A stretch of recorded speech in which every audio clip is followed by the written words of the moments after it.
C'est une petite armée de cyborgs que l'on croise chaque jour sans même s'en rendre compte dans les rues de Stockholm. Des passants à l'apparence banale, mais dotés de drôles de super pouvoirs, comme cet entrepreneur du numérique.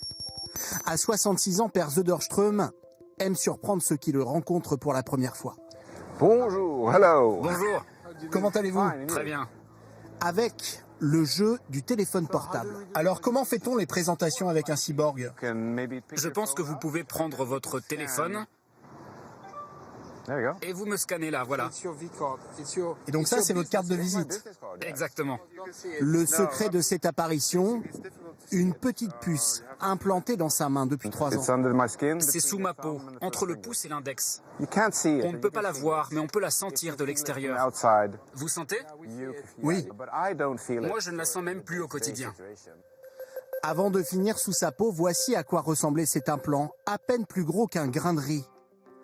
Une simple puce, reliée à une minuscule antenne, qui lui permet désormais d'accéder à son bureau situé dans cet immeuble en montrant simplement patte blanche, mais aussi d'allumer la photocopieuse, ou même de se commander une boisson à ce distributeur.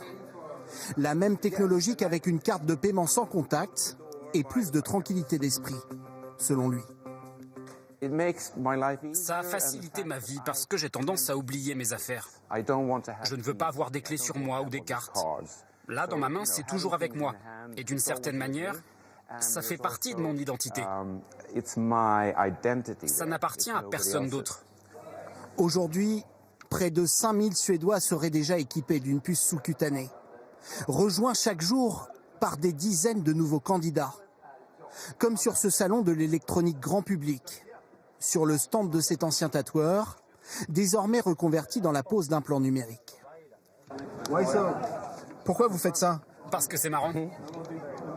Vous allez en faire quoi? Oh, on va voir. Je crois que je mettrai des liens internet dessus. Un coffre-fort numérique vendu 130 € par personne. C'est le stockage le plus fiable. Ça ne communique sur aucun réseau, ça ne dit pas où vous êtes, et ça ne transmet que ce que vous avez programmé. Face à un tel engouement, même la compagnie ferroviaire nationale a dû revoir son logiciel. Depuis 2 ans, tous les voyageurs suédois peuvent utiliser leur puce pour s'identifier à bord de ces trains. Mais même dans ce pays féru de technologie où la confiance dans les autorités est grande, d'autres sont bien déterminés à faire de la résistance. Mauvaise idée, mauvaise idée. On ne sait jamais ce qui peut se passer. Une faille de sécurité et les informations se retrouvent dans de mauvaises mains. C'est Big Brother. Pas de quoi entamer l'enthousiasme du principal défenseur suédois de cette technologie, convaincu que les applications vont se multiplier, paiement, santé, et balayer les doutes des utilisateurs. Si vous avez un problème cardiaque et que vous avez un implant qui vous alerte en cas de risque d'infarctus, alors je pense que le respect de votre vie privée deviendra plus secondaire.